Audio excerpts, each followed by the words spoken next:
Key point 1. Love is a skill everyone needs to work on. People often take their parents' marriage and relationship as a model for their future love life. They bring the same behavioral patterns and unhealthy strategies into their adult relationships.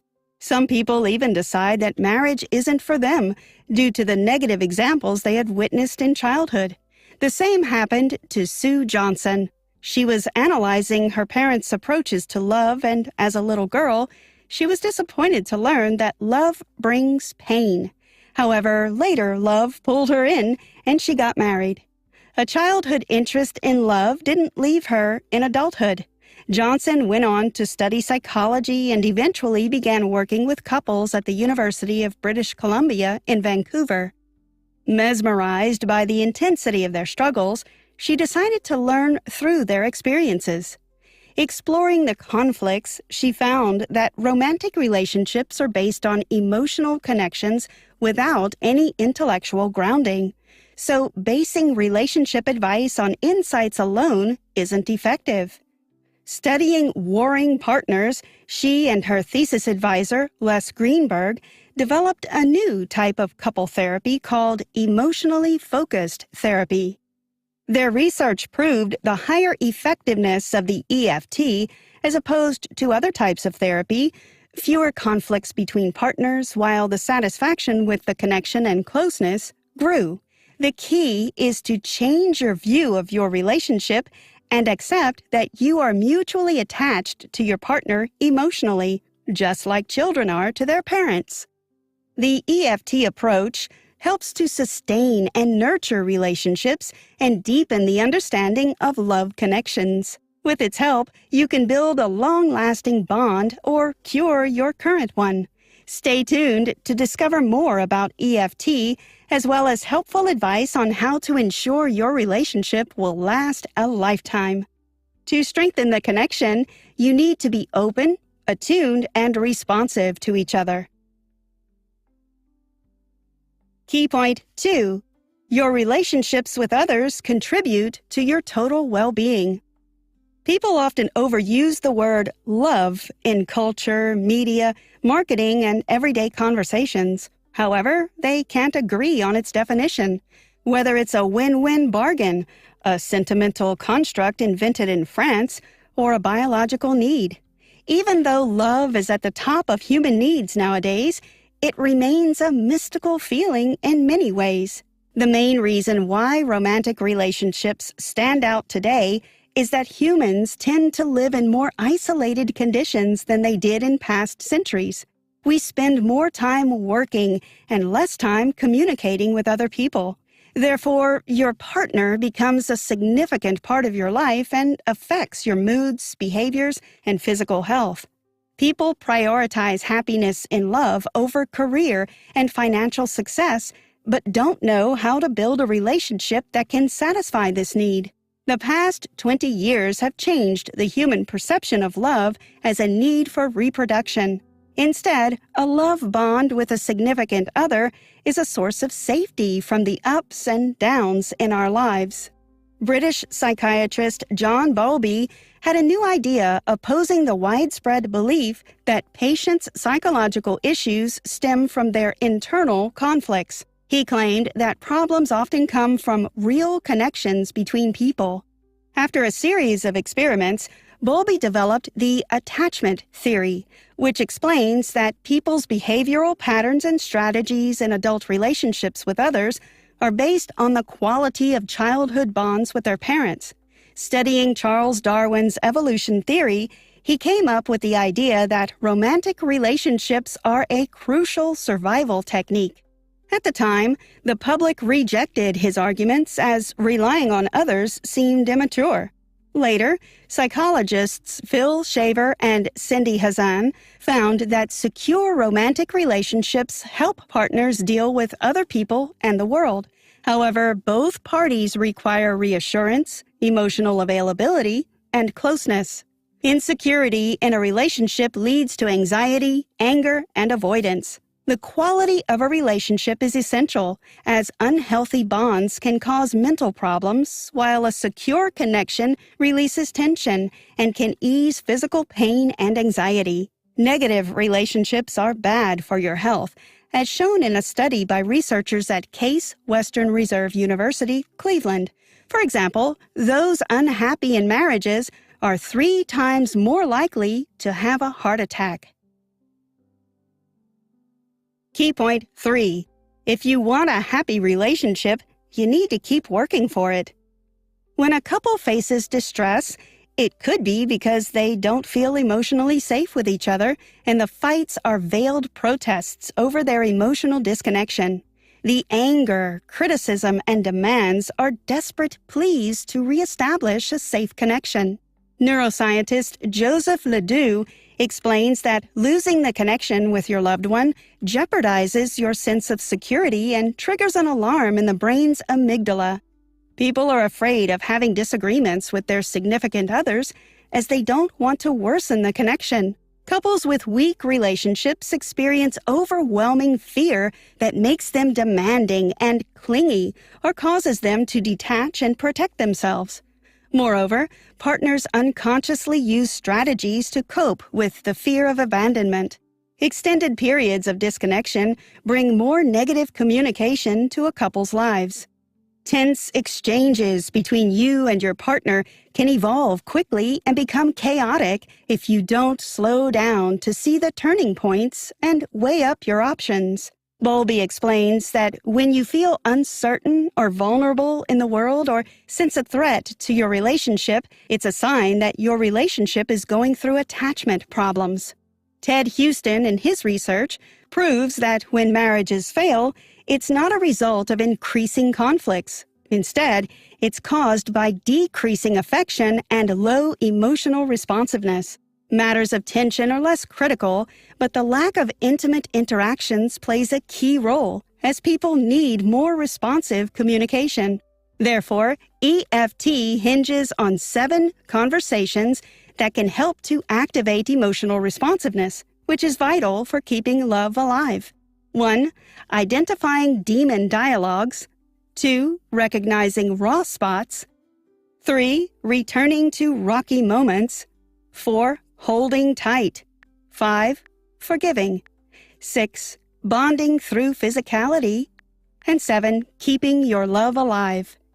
Moreover, EFT is based on 3 major principles. 1. Accessibility. This means staying open to your partner despite experiencing insecurity in your relationship. So instead of stepping out of the connection, you try to tune in. 2. Responsiveness. You can respond to your lover's emotions, feelings, and fears. You show that you care about their emotional distrust and try to comfort them. 3. Engagement. This refers to emotional engagement, meaning that partners exchange the unique attention we give only to significant others. Conversations with these 3 components are called ARE conversations and are more common in healthy relationships. Key point 4. Paying attention to your partner's experiences. The 7 EFT conversations aim to stop the downward spiral into emotional starvation and eliminate the separation that poisons many relationships. With their help, you can see the logic behind love patterns and how conversations build them. Unresolved distress in your relationship can affect your ability to heal from past traumas. The first step to effecting change is noticing the patterns that harm your relationship. You can get stuck in 3 basic patterns, demon dialogues, when you find connecting safely with your partner challenging. Partners use 2 major strategies to protect themselves and keep the connection with each other. One way focuses on avoidance, so you try to stay cold-hearted and deny the importance of attachment to your loved one. The alternative is to follow your anxious thoughts and demand attention from your partner. This strategy you adopt when you feel disconnected partly reflects your natural temperament and the lessons you've learned in your past and present relationships. The first demon dialogue is finding the bad guy. It aims to throw the blame on your partner to protect yourself. Emotional distress that ensues leads to mutual attacks. Feelings of vulnerability and uncontrolled reactions characterize this pattern of responses. To gain control, you define your partner negatively. Once this pattern becomes habitual, it forms a feedback loop that encourages attack. As a result, the relationship transforms from a safe space to a war zone. The second demon dialogue, protest polka, is the most common. According to John Gottman, a psychologist from the University of Washington, couples who show this behavior at the beginning of their relationship last less than 5 years. In this dialogue, one partner demands a response to comfort their anxiety from disconnection, and the other protests. Couples find it hard to recognize this pattern as it is less evident than in the first dialogue. It can also happen between siblings, parents, and children. The third demon dialogue is freeze and flee. It's the last stage of conflict with your partner when one of you goes silent. The couple reaches this point when the critical partner gives up trying and the aggressive partner can finally detach. The last straw that can end a relationship is the freeze and flee period. Each relationship is unique and triggers a different pattern. Once you recognize these negative cycles, you can prevent unhealthy coping mechanisms. Key point 5. Conflict is inevitable, so be ready to diffuse tension. Everyone is capable of hurting their partner with careless words and actions. Almost everyone has at least one raw spot that can cause damage when attacked. A raw spot is a sensitive topic that triggers complicated feelings as it reminds a person about their past or current relationships where an attachment need was ignored. Once your partner hits this raw spot, you feel vulnerable and prone to use demon dialogues. As a result, the person feels emotionally deprived or deserted. For instance, a man who overreacts to any tiny hint that his partner may be interested in another man could do this because his first wife openly cheated on him. When marriages fail, it's not increasing conflict that is the cause. It is decreasing affection and emotional responsiveness. Sue Johnson, Ph.D. When you feel emotionally deprived or deserted, raw spots can arise in a happy relationship. They can also occur during significant transitions or crises when the need for connection and attachment increases and is not forthcoming. Demon dialogues in your relationship signal that your partner rubs your hypersensitive spot and you try to cope with pain using these unhealthy patterns. However, in this case, it's not enough to recognize the demon dialogues. You need to figure out your raw spots with your partner, too. A secure connection from a responsive partner can transform painful feelings into happier ones. 2 significant symptoms occur when the raw spot is triggered. First is the unexpected radical change in your emotions in the conversation. For example, you're having fun together and suddenly your facial expression has changed due to anger. Second, you're likely to overreact to a seemingly minor offense. If you notice these symptoms, slowly share your fears with your partner, encouraging them to do the same. To rebuild the connection, partners need to cool down the argument and bring a sense of emotional safety to the relationship. You must return to the rocky moment more safely. You both need to work together to curtail negative dialogue and diffuse insecurities. It is possible to have differences without slipping into demon dialogues and rubbing each other's raw spots without anxiety or withdrawal. Connect emotionally with your lover to restore trust and ensure you can safely open up your wounds. Did you know? You can become a better parent for your kids if your relationship with your partner is secure. Key point 6. An effective discussion requires embracing problematic topics. A great way to build a secure bond is to focus on your partner as intensely as you did at the beginning of your relationship. You can do this by creating more engaging moments that make you feel connected. The hold me tight conversation helps rebuild closeness and ensures healthy emotional responses to your partner's needs. Expressing your needs coherently to your partner invites them to a new and better dialogue. The fourth conversation involves answering two crucial questions. 1. What is my biggest fear? Elaborate on your raw spots and past traumas together. And 2. What are my needs in a relationship? Try to be as coherent as possible in explaining your expectations and how your partner can fulfill them. Research proves that hold me tight conversations lead to deeper connections between lovers and trigger the release of oxytocin, the hormone that calms anxiety and increases openness. Certain events do more than just harm your partner's feelings. They can harm them so deeply that it changes their world. These harmful events are called relationship traumas. People in a romantic relationship expect emotional responses at moments of crisis. Therefore, the lack of support brings a sense of insecurity to your connection.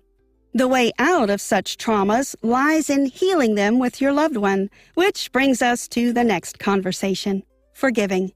There are 6 steps to forgiveness. 1. The hurt person needs to express their feelings and describe what they experienced. Try to be open, even though it's hard. 2.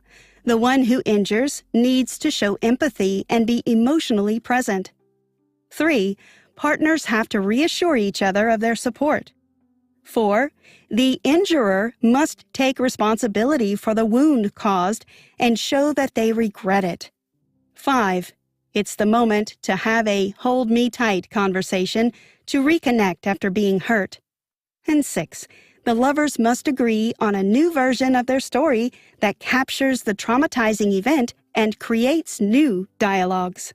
Throughout all this, remember that even though your partner makes you happy, they can also be a source of pain. Injuring situations occur in every relationship, but you must find a healthy way out. Key point 7. The more you understand your sexuality, the happier you will be. At the start of a relationship, lovers experience obsessive passion for each other. In this way, nature connects them. Biologically, sexual intercourse creates a bond so relationships can last. But that wild passion is not enough to keep the relationship alive. Sensual lovemaking is the goal. This physical bond helps with the emotional one and enhances it. To feel secure in bed, lovers need to be emotionally available. When this happens, they feel open to exploring their sexuality and achieving mutual satisfaction. Asking your partner for a tender touch can deepen your emotional bond and increase intimacy, strengthening your relationship. Barry and Emily McCarthy, sex educators from the American University, have researched the connection between sex and the quality of the relationship. Their findings show that only about 20% of respondents believe good sex nurtures their connection. On the other hand, 50 to 70% of those dissatisfied with their relationships blame poor sex. To sum up, for satisfied partners, sex is a source of pleasure. For dissatisfied couples, it is an issue. The security level of your emotional connection influences your sex life. Based on your comfort level in a relationship, you will have different aims during sex. Sealed-off sex, solace sex, and synchrony sex. Sealed-off sex focuses on physical satisfaction, ending with orgasm in a perfect case scenario. Partners choose it because they can't open up, and it's easier for them to prioritize sensation over the connection with their loved one. However, the impersonal approach can make the other party feel used. It happens more often to women. Solace sex is an option for those who need constant reassurance. These partners don't feel desired unless their partners prove to them that they are. They don't look for emotional bonds or physical satisfaction during intercourse. They try to fight off anxiety and expect approval. Couples in healthy relationships prefer synchrony sex. This type includes emotional connection and erotic satisfaction. Synchrony sex satisfies all the primary needs, strengthening your bond and bringing pleasure from physical closeness. To make sex intimate, ensure your connection is secure and use conversations and tender physical touch before going to bed. Key point 8. Love lives as long as you and your partner are ready to put in the effort. ARE conversations can nurture your connection to make it stronger. They teach you to be cooperative, search, and increase your affection. They can help take your love into the future, reflect on the danger points of your relationship, and figure out shortcuts that will lead you back to a safe connection. When you find these shortcuts, celebrate as many positive moments as possible, reinforcing your positive impact on each other. Love is like a language. If you speak it, it flows more and more easily. If you don't, then you start to lose it. Sue Johnson, Ph.D. A significant part of keeping your love alive is focusing on and remembering the crucial moments of connection. They help you realize again and again how valuable your relationship is.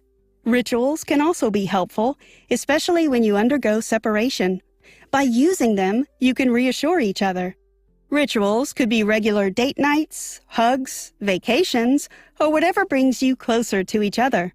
Moreover, you can help each other recognize your attachment issues and become stronger together. Once you prioritize emotional safety in a conversation, you can speak and listen effectively despite disagreements. You can keep your love alive by simply paying attention to your partner. You must also agree on a resilient relationship story that portrays your unique way of working on your romantic connection. It should include information on how you resolve conflicts in healthy ways. Additionally, you can add ideas for your future. How can your partner help to fulfill your relationship goals? The 7 conversations can transform your perception of love from a Hollywood idea to a long-lasting process of working on an emotional bond. It is a continuous story. Love connection without any effort naturally starts to fade with time. In a fast-changing world filled with distractions, it can be challenging to focus on your love, but it's the only thing that matters in the long run. Conclusion. Love and a partner's support can help you overcome hardships and live a better life. When the bond is solid and secure, it brings meaning to your everyday life. The attachment perspective recognizes that the need for an emotional connection with others is absolute, and this healthy attachment is the basis of any romantic relationship. The 7 conversations highlighted in this summary aim to help you discover yourself and your partner and choose what works best for you. Every relationship is different, and it's only fitting that you try to understand each one thoroughly. Building a strong bond requires open and cooperative communication to deliver your actual needs to your partner so they can respond. Also, you need to learn to accept love and the fact that you are attached to your lover.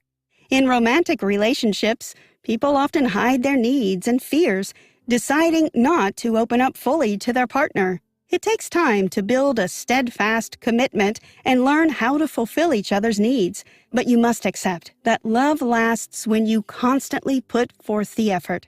Attachment is only the basis of a complex construction called love that you build together. Loving relationships affect both partners, their immediate environment, and society. Families with healthy attachments create the fundamentals of a better society that is aware of the importance of love and is eager to work for it. Try this. Describe an unresolved conflict in your relationship and have your partner do the same. Compare notes in a calm environment and see how you can improve. You can also book an appointment with a psychologist to resolve the remaining conflicts. And use journaling to explore triggers and work on your unhealthy patterns in relationships.